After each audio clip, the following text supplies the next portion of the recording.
दोस्तों नमस्कार। उत्तर प्रदेश टाइम्स गाजीपुर से विद्यासागर उपाध्याय आज हमारे बीच में भारतीय जनता पार्टी के बहुत ही सशक्त और कर्मठ लीडर के रूप में गाजीपुर जनपद के भाजपा जिलाध्यक्ष सुनील सिंह से आज हमारी एक खास बातचीत हो रही है।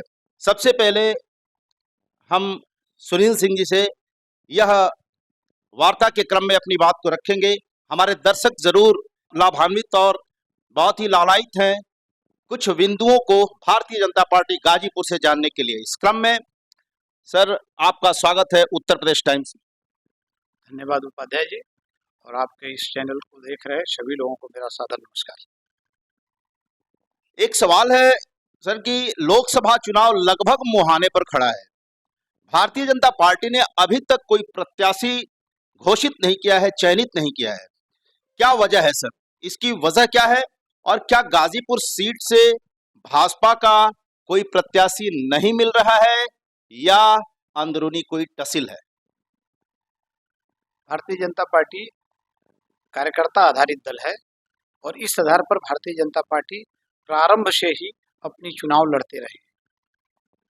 अभी हमारा चुनाव अंतिम चरण का चुनाव है, 1 जून को चुनाव है और इसके नामांकन की प्रक्रिया भी मई में प्रारंभ होनी है। इस नाते अभी कोई प्रत्याशी घोषित होने में कोई विलंब नहीं हुआ, पहले तो ये।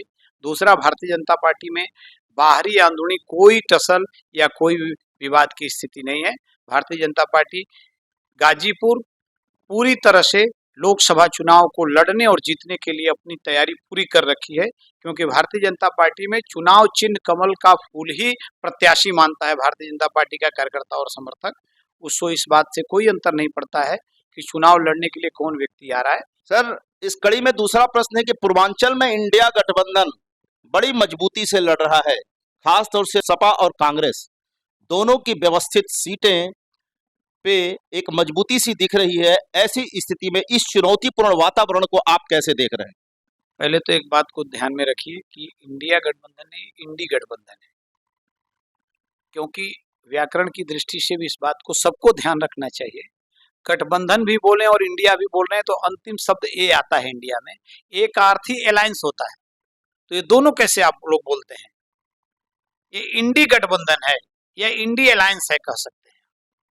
तो पहले तो इसको सुधार करके बोलने का प्रयास किया। बिल्कुल भाई सही थे। इंडी गठबंधन मान लिया गया कि जो इंडिया है, लास्ट में अलायंस को आपने व्याख्या किया, व्याख्या के लिए बहुत बहुत धन्यवाद। लेकिन इंडी गठबंधन आज पूर्वांचल में, मैं गाजीपुर की बात करूं तो सातों विधानसभाओं पर सपा सीट पूरी तरह मुस्तैदी से बैठी हुई है। उसके साथ पूर्वांचल के तमाम सारे सीटों पर प्रबल दावेदार के रूप में उभरती हुई आ रही है। इस पर आप क्या कहना आपका? लोकसभा चुनाव की परिदृश्य में ये आप जब देखेंगे तो आपको ध्यान में आएगा कि समाजवादी पार्टी कहाँ खड़ी है। लोकसभा चुनाव की दृष्टि से समाजवादी पार्टी को कैंडिडेट के लिए भी दूसरे दल का मुंह देखना पड़ा। वर्तमान में जो सांसद बहुजन समाज पार्टी से हैं, सांसद रहते हुए भी इतनी भी नैतिकता समाजवादी पार्टी के पास नहीं है। जो बहुजन समाज पार्टी से अभी भी सांसद है, जिसने सपा ज्वाइन नहीं किया, उसको भी उन्होंने टिकट देने का काम किया है। यही समाजवादी पार्टी की आज की स्थिति है। गाजीपुर लोकसभा की बात करें सर तो यहाँ सपा से लोक प्रत्याशी जिसका आपने जिक्र किया, अभी लोकसभा प्रत्याशी समाजवादी पार्टी अफजाल अंसारी को घोषित कर चुकी है। मुख्तार अंसारी के मौत के बाद इनकी सिंपैथी भी सामने आ रही है, तो इनकी सिंपैथी को लेकर क्या लोकसभा चुनाव में क्या फर्क पड़ेगा? गाजीपुर की जनता इस बात को ठीक प्रकार से जानती है। यह बात पूछनी हो तो गाजीपुर विधानसभा के उपचुनाव में जाकर के जरा एक बार कोई राम जी मुनीब जिनकी हत्या कर दी गई थी, उनके परिवार से पूछ के आए कि वो किस जाति के थे और क्यों हत्या कर दी गई थी। सहानुभूति वहाँ कहाँ है? जिन परिवारों के लोगों ने अपनों को खोया है, उन परिवारों से जाकर के एक बार पूछना चाहिए कि वह सहानुभूति कहाँ है। सर ये सही कहा आपने और कि सहानुभूति कहाँ है उनसे पूछा जाए, बट बात मुख्य धारा की होती है, एक मॉब की होती है, एक जनरलाइजेशन की होती है, जिस कड़ी में आपने बताया।